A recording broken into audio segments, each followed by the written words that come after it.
Hello, hello. So hello everyone, जैसा कि हम लोग जानते हैं कि सीयूईटी का पेपर काफ़ी नज़दीक आ गया है। तो बच्चों को काफ़ी सारे डाउट आ रहे थे कि भैया प्रिपेयर कैसे करना है, या फिर लास्ट टाइम पे क्या स्ट्रैटेजी रखूँ, या मैंने प्रिपेयर नहीं किया तो मुझे कैसे क्या करना चाहिए। तो इस वीडियो में काफ़ी सारी चीज़ें डिस्कस करेंगे सीयूईटी एमसीए 2024 से रिलेटेड। तो वीडियो को काफ़ी लास्ट तक देखना, और अगर आपको कोई भी डाउट है इस वीडियो में सीयूईटी से रिलेटेड, तो प्लीज़ कमेंट करना, या फिर मुझे तुम रीच आउट कर सकते हो लिंक्डइन एंड ऑल पे। तो मैं वहाँ पे भी रिप्लाई कर दूँगा। तो पहले स्टार्ट करते हैं कि सारे बच्चों को यार ऑल द बेस्ट, जिन्होंने प्रिपेयर किया है इस एग्ज़ाम के लिए, या जो भी अटेम्प्ट करने जा रहे हैं। अपना जो भी आज तक पढ़ा है उसका बेस्ट देना, ठीक है? और कोई भी पैनिक मत होना, जो भी चीज़ें हैं सब कुछ तुमने पढ़ रखा है, तो उसको अटेम्प्ट करना। तो अभी लास्ट टाइम पे बिल्कुल नहीं सोचना है कि ये टॉपिक रह गया, वो टॉपिक रह गया, इसको कवर कर लूँ, उसको कवर कर लूँ। अभी जितना पढ़ा है बस उस पे फ़ोकस करना, और थोड़ा खुद को मोटिवेट रखना, क्योंकि ये भी होता है कि समटाइम्स होता है ना, लास्ट में मोटिवेशन बहुत बड़ा फैक्टर होता है। Even you are not prepared, तो काफ़ी सारे बच्चे ऐसे होते हैं जिनको मतलब काइंड ऑफ बस वो इतना प्रेशर में नहीं जाते और उनसे अच्छा एग्ज़ाम परफ़ॉर्म हो जाता है। तो इन सब चीज़ों पे ध्यान रखना। बात करते हैं कि लास्ट 10 डेज़ में कैसे हमें क्या करना चाहिए, क्या नहीं करना चाहिए। तो फर्स्ट ऑफ ऑल मैं ये बोलूँगा कि जो सीयूईटी है वो 300 मार्क्स का है। तो प्रिपेयर जो जनरल कैटेगरी के हैं वो एटलीस्ट ट्राई करना कि 150 प्लस लेके आएँ, मिनिमम, मतलब मैं ये कह रहा हूँ। बट अगर तुम अच्छा स्कोर बोलोगे तो 170 प्लस रहना चाहिए। ऑल्दो ये सब चीज़ें पेपर पे डिपेंड करती हैं, बट फिर भी एक सेफ स्कोर 170 प्लस होगा। तो इस चीज़ को मन में लेके चलना। बट अगर पेपर काफ़ी टफ आ गया, तुमसे क्वेश्चंस नहीं बन रहे हैं, तो तुमको ये मन में एक बात रियलाइज़ होगी कि पेपर काफ़ी टफ आया और कट ऑफ थोड़ी तो कम जाएगी। तो उस सिचुएशन में अगर तुम कम क्वेश्चंस अटेम्प्ट कर रहे हो तो कोई दिक्कत नहीं है। तो इन बातों पे ध्यान रखना। ऑन द स्पॉट भी काफ़ी सारी चीज़ें होती हैं जो डिसीजन फैक्टर तुम्हारा कैसा पॉइंट ऑफ व्यू है उस पेपर में, इस पे डिपेंड करती हैं, ठीक है?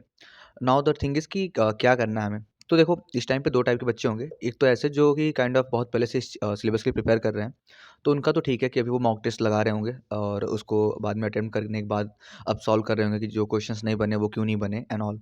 तो वो अपना ये चीज़ें करते रहें, और साथ में एक मैं जो ऐड ऑन करना चाहूँगा वो ये होगा कि जैसे कि हमारा जो कंप्यूटर का पोर्शन है, वो इस बार काफ़ी इंपॉर्टेंट है। इंपॉर्टेंट इन द सेंस कि थोड़ा नया सिलेबस ऐड हुआ है, तो थोड़ा उसको कवर करना पड़ेगा। कुछ चीज़ जैसे ऑपरेटिंग सिस्टम की चीज़ें हैं जो कि नई हैं।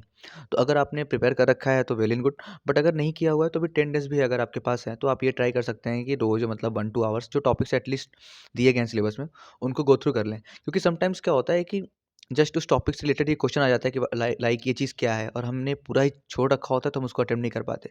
तो एक बार ओवरव्यू ले लेना कि हाँ, ये टॉपिक क्या है, किसके बारे में कह रहा है, काइंड ऑफ एक अंडरस्टैंडिंग उस चीज़ की। ये काफ़ी बेनिफिट करता है, और एक कॉन्फिडेंस लेके आता है कि भले मैंने एकदम मतलब वेल प्रिपेयर्ड नहीं किया, बट एटलीस्ट मुझे पता है कि हाँ, सिलेबस में क्या टॉपिक्स है, किससे रिलेटेड है, ठीक है?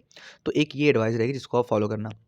नाउ द थिंग इज़ कि मैथमेटिक्स में आपने जो प्रैक्टिस की रखी है उसको एक बार रिवाइज़ करना, मॉक टेस्ट में क्वेश्चन प्रैक्टिस करना, साथ में जो की पॉइंट्स लिख रखे हैं उसको रिवाइज़ करना।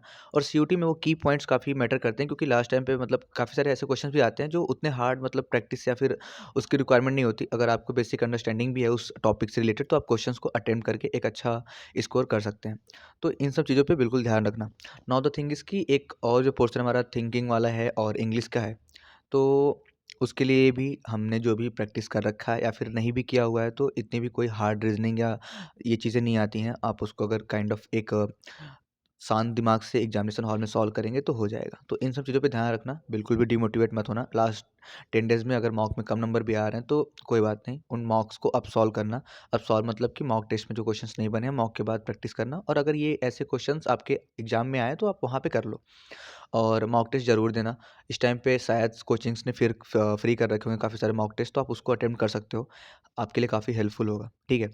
तो ये सारी चीज़ें हैं। अब कुछ ऐसे बच्चे हैं जो कि उन्होंने काफ़ी प्रिपेयर नहीं किया हुआ है, तो उनको मेरी एक ही एडवाइस है कि ज़्यादा टेंशन ना लें, फ्री माइंड से एग्ज़ाम को देने जाएँ।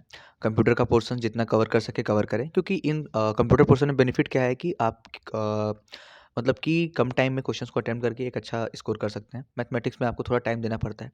तो ये सारी चीज़ें हैं। बट फिर भी पेपर को लेके थोड़ा-सा भी प्रेशर में नहीं जाना है, क्योंकि प्रेशर में काफ़ी सारी चीज़ें ख़राब हो जाती हैं। तो प्रिपेयर ये करना कि जितना भी पढ़ा है या नहीं पढ़ा है, उसको कॉन्फिडेंस में मतलब वो चीज़ें रहें, और आप उसके साथ पेपर देने जाएँ, और बिल्कुल भी कोई टेंशन ना हो। और साथ में अगर मैं और कुछ कहूँ तो बस वही है कि मॉक टेस्ट ज़रूर देना डेली। मॉक टेस्ट दिन में 1-2, और उसको शाम में, अगर तुमने 2 घंटे का मॉक टेस्ट है तो उसको 2 से 3 घंटे आप सॉल्व करो। अब सॉल्व इन द सेंस कि जो क्वेश्चंस मॉक टेस्ट में नहीं बने उसको बाद में ज़रूर अटेम्प्ट करो, या फिर ट्राई करो कि क्यों नहीं बन पाए। अगर वो टॉपिक नहीं पढ़ा है तो बात अलग है, बट अगर पढ़ रखा है फिर भी अटेम्प्ट नहीं हुए, तो एक ये चीज़ हो सकती है कि आपको वो चीज़ें अप्लाई करने नहीं आई। तो आप उस क्वेश्चंस को कहीं से देख के सॉल्व करो, और इसलिए करो कि अगर वैसा सेम क्वेश्चंस आपके मेन पेपर में आए तो आप वहाँ कर पाओ एटलीस्ट। क्योंकि कोचिंग्स जो लास्ट में मॉक टेस्ट 10 से 15 कंडक्ट कराती हैं, वो काफ़ी इंपॉर्टेंट होते हैं। उन्होंने काफ़ी रिसर्च करके वो मॉक मॉक में क्वेश्चंस प्रेजेंट किए होते हैं, ठीक है? तो वो काफ़ी इंपॉर्टेंट होते हैं, और ये मैं नहीं केवल कह रहा हूँ, काफ़ी सारे बच्चे जो भी एक अच्छा स्कोर लेके आते हैं, उनका ये कहना होता है कि लास्ट के मॉक टेस्ट के क्वेश्चन बहुत इंपॉर्टेंट होते हैं। और ये कोचिंग्स का ट्रेंड चला आ रहा है, तो आपको भी इसके साथ खुद को थोड़ा बहुत प्रिपेयर करना होगा। तो ये सारी चीज़ें हैं। बाकी देखते हैं कैसा पेपर जाता है, कैसा नहीं, सीयूईटी में आप कैसा स्कोर करते हैं। और एक ये लास्ट एग्ज़ाम नहीं है, काफ़ी सारे पेपर्स हैं, और ये कोई ऐसा एग्ज़ाम नहीं है कि काइंड ऑफ हमारे लाइफ़ का कोई बहुत एंड एंड एग्ज़ाम है। तो इतना किसी चीज़ की प्रेशर नहीं लेना है। अपना बेस्ट दो, जिस लेवल पे तैयारी की है उस लेवल पे अपना बेस्ट दो। अगर आपने क्वेश्चंस को बहुत ज़्यादा प्रैक्टिस किया है, 1 साल से तैयारी करो, 2 साल से करो, तो वो बात अलग है। और ऐसा कोई ये नहीं होता कि मैंने बस भैया 2 महीने प्रिपेयर किया है, 1 महीने प्रिपेयर किया, डज़न्ट मैटर। अगर आप लास्ट में खुद को एक मोटिवेशन के साथ पेपर देने जाते हो, तो कुछ एग्ज़ाम्स 1-2 महीने में भी निकल जाते हैं लोगों के, और कुछ के साल में भी नहीं निकलते। तो सब कुछ लक पे, खुद की मेहनत पे, और एक थोड़े से पॉजिटिव माइंडसेट पे डिपेंड करता है।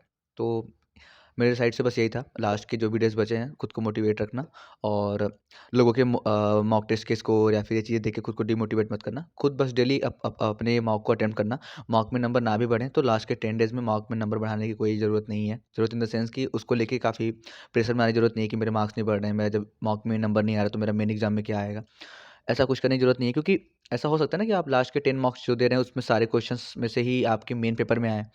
और अगर आपने उन 10 मॉक टेस्ट के क्वेश्चंस को ही एटलीस्ट प्रैक्टिस कर रखा है, तो आपके चांसेस अच्छे हैं कि आप मेन एग्ज़ाम में अच्छा परफ़ॉर्म कर लें। तो अभी नेगेटिव की तरफ नहीं जाना है, जितना प्रिपेयर किया हुआ है, उस पे ध्यान रखना है, ठीक है? तो मेरे साइड से बस इतना ही था। अगर आपको कोई भी डाउट है, तो आप कमेंट सेक्शन में पूछना, या फिर आप मुझे लिंक्डइन पे भी रीच आउट कर सकते हो। मैं सारे क्वेश्चंस की रिप्लाई करता हूँ, ठीक है? तो wish you all the very best. I hope कि आप लोग अच्छा परफ़ॉर्म करेंगे, और किसी भी प्रकार का कोई भी प्रेशर लेने की ज़रूरत नहीं है। एक एग्ज़ाम है, ठीक है? So all the best. अभी के लिए बस इतना ही। बट अगर कोई डाउट हो तो प्लीज़ कमेंट करना, और वो लास्ट में कहते हैं ना, प्लीज़ सब्सक्राइब एंड ऑल, तो वो भी कर देना, ग्रुप में शेयर कर देना, ठीक है?